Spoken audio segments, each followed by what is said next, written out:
Suatu ketika Nabi Khidir alaihi salam berjalan di pasar dan bertemu dengan seorang budak mukatab. Melihat penampilannya yang soleh, walau tidak mengenalnya sebagai Nabi Khidir, budak itu berkata, "Bersedekahlah padaku. Semoga Allah memberkahi engkau." Tanpa memperkenalkan diri atau membuka identitas dirinya, Nabi Khidir berkata, "Aku percaya bahwa apa yang dikehendaki Allah pasti akan terjadi, tetapi aku tidak memiliki sesuatu apapun yang bisa kuberikan kepadamu." Sang budak berkata, "Aku meminta kepadamu biwajillah, bersedekahlah kepadaku, karena aku melihat wajahmu sebagai orang yang baik saleh. Karena itu aku mengharap berkah darimu." Beliau berkata, "Aku beriman kepada Allah, tetapi aku tidak memiliki sesuatu yang bisa kuberikan kepadamu, kecuali jika engkau ingin menjual diriku sebagai budak."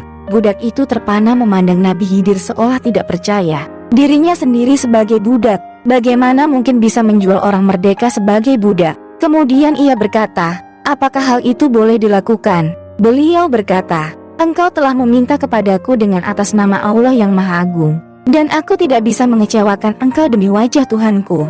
Juallah aku, dan pergunakanlah hasilnya untuk memenuhi kebutuhanmu." Budak tersebut adalah budak mukatab, atau disebut juga budak kitabah, yakni yang dijanjikan oleh tuannya untuk dimerdekakan. Jika bisa membayar harganya walau dengan mengangsur, ia juga tidak dibebani pekerjaan tuannya, dan bebas berusaha untuk memperoleh uang penebusan dirinya. Mendengar penuturan Nabi Khidir tersebut, sang budak sangat gembira. Ia segera membawa beliau ke tempat penjualan budak, dan terjual seharga 400 dirham, cukup untuk membayar pembebasan dirinya. Tinggallah Nabi Khidir bersama tuannya yang membelinya. Tetapi selama beberapa hari lamanya beliau tidak diperintahkan apa-apa. Tampaknya orang yang membeli beliau itu orang yang baik. Ia tidak tega membebani beliau dengan pekerjaan karena beliau kelihatan sangat lemah dan berusia sangat tua. Nabi Khidir merasa tidak enak karena orang itu telah membayar mahal tetapi tidak memperoleh manfaat apa-apa dari dirinya.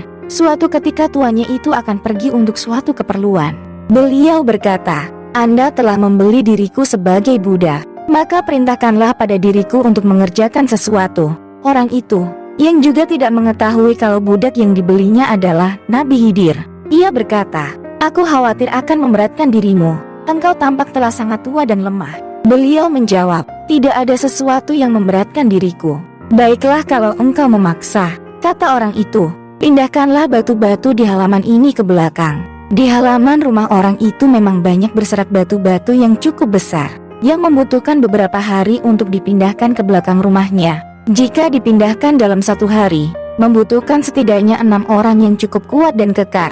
Belum setengah hari, orang itu telah kembali ke rumah dan batu-batu itu telah dipindahkan semuanya ke belakang. Orang itu berkata kepada Nabi Khidir, "Baik sekali pekerjaanmu, sungguh engkau mempunyai kekuatan yang tidak kusangka-sangka."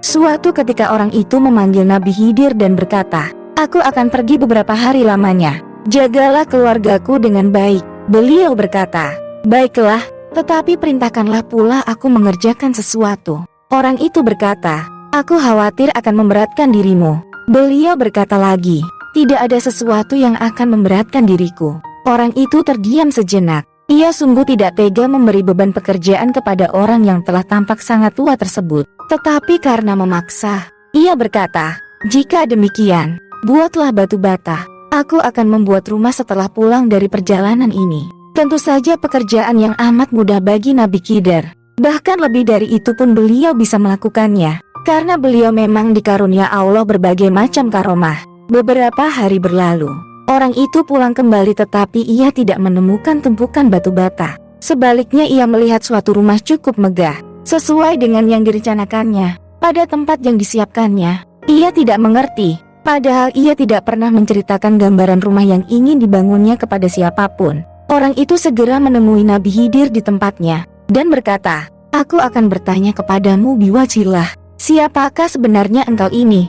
Nabi Khidir berkata, "Engkau telah bertanya kepadaku dengan kata biwajillah, dan kata biwajillah itulah yang menjadikan aku sebagai budak. Aku sesungguhnya Khidir yang namanya telah sering engkau dengar." Kemudian Nabi Khidir menceritakan peristiwa yang beliau alami sehingga menjadi budak, dan beliau menutup ceritanya dengan berkata, "Barang siapa yang diminta dengan perkataan biwajillah, lalu menolak permintaan orang itu padahal ia mampu memberi, maka pada hari kiamat ia akan datang dengan jasad tanpa daging, dan nafasnya akan terengah-engah tanpa henti. Perasaan orang itu bercampur baur antara senang, takut, haru, khawatir, dan berbagai perasaan lainnya. Siapakah orang salah yang tidak ingin bertemu dengan Nabi Khidir? Bahkan hingga di masa kini, siapapun pasti menginginkannya. Dan tanpa menyadarinya ia telah tinggal bersama beliau selama berhari-hari. Ia berkata, "Aku beriman kepada Allah, dan aku telah menyusahkan dirimu. Wahai Nabi Allah, andai kata aku tahu tidak perlu terjadi peristiwa seperti ini." Nabi Khidir berkata, "Tidak mengapa, engkau adalah orang yang baik." Orang itu berkata, "Wahai Nabi Allah, silakanlah engkau mengatur rumah dan keluargaku sesuka engkau. Atau bila ingin bebas dari perbudakan ini, aku akan memerdekakan." Nabi Khidir berkata, "Aku ingin engkau memerdekakan aku, agar aku bisa bebas beribadah kepada Allah." Maka orang itu memerdekakan beliau tanpa syarat apapun. Dan Nabi Khidir berkata, "Maha terpuji engkau ya Allah, yang telah mengikat aku dalam perbudakan, kemudian menyelamatkan aku darinya. Ya Allah, semoga engkau menjadikan kami sebagai orang-orang yang berakhlak baik dan membantu saudara-saudara kami lainnya mencapai surga."